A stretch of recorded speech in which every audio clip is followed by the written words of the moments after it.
We just got the latest from the National Hurricane Center. I'll show you the 7 o'clock update after we look at radar because the rain arrived this morning. It has rained all afternoon for many of us. It will rain all night and overnight. There are very few of us that have not received any rain yet, mainly along the Virginia border. That's why the smaller totals of rain were going to be farther to the west and the northwest. Remember, the rain wrapping around the hurricane right now is coming from the east and moving through to the west.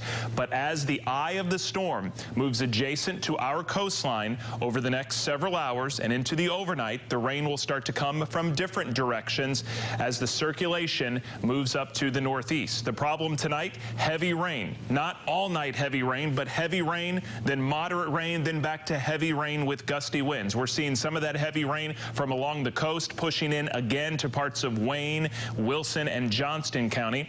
A flooding threat is still there. In fact, we have several flash flood warnings still in effect from Wilson to Wayne over to Johnston, Cumberland, and Sampson County. These areas have already seen several inches of rain. Our Doppler estimated rainfall amounts in some spots around Sampson County more than 5 inches. But many of you from around Goldsboro to up in Johnston County to down south of Fayetteville have seen more than 2 and 3 inches. And we are not halfway through what is yet to come. The latest from the Hurricane Center, the 7 o'clock update, has not changed since the 6 o'clock update. Winds are still 105 miles per hour, but an important move at 6 o'clock. The storm is now moving to the northeast, and it has picked up speed, moving at 10 miles per hour. Remember, this was an important turn for us because now moving northeast, it will either go right adjacent to our coastline or move just inland as it comes up to North Carolina. Now it is approaching, getting closer to Myrtle Beach, less than 70 miles from Wilmington. And as you step back and look at the system as a whole, you can see it still has a fairly well-defined eye and a massive reach. Of course, rain up here in North Carolina, but it continues to batter the South Carolina coast as well. As we dial into some live wind gust readings, excuse me, both from offshore with some buoys. There's a 65 mile per hour gust. There's a 58 mile per hour gust to the south. On land, a 52 mile per hour gust down in Myrtle Beach. And we've seen wind gusts in excess of 30 miles per hour up around the Wilmington area. Even Fayetteville, with those rain bands moving through, producing a wind gust close to 50 miles per hour.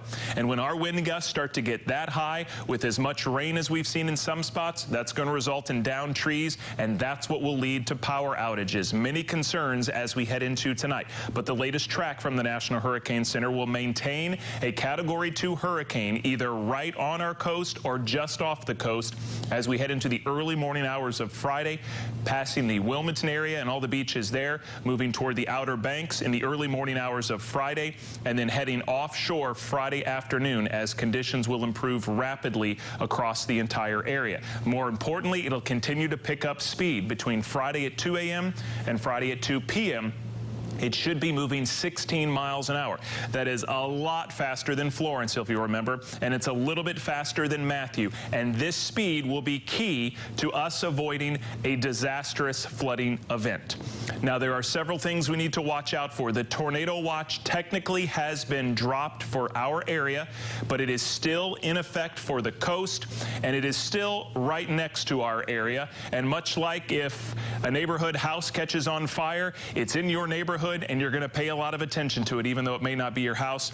Even though we are not in a tornado watch, that is something we still need to be on the lookout for. The possibility of tornadoes. The heavy rain will continue to accumulate. The heart of central North Carolina through Wake and Johnston counties, anywhere from 1 to 4 inches is still possible. Similar amounts down in the Sandhills. But once you get farther east, closer to the coast, around the I-95 corridor and areas east, you could see anywhere from 4 to 7 inches of rain. So the flooding threat is definitely still there. That's why we have the flash flood watch in effect for most of the area. So tornadoes, a rain and flooding threat, and tropical storm force winds are still possible. Remember, that's 39 miles per hour and higher, and that's why most of our area remains under a tropical storm warning. That could knock down trees, leading to power outages. So several things we're watching tonight here at home while we wait for the eye to continue to move northeast and closer to the North Carolina coastline.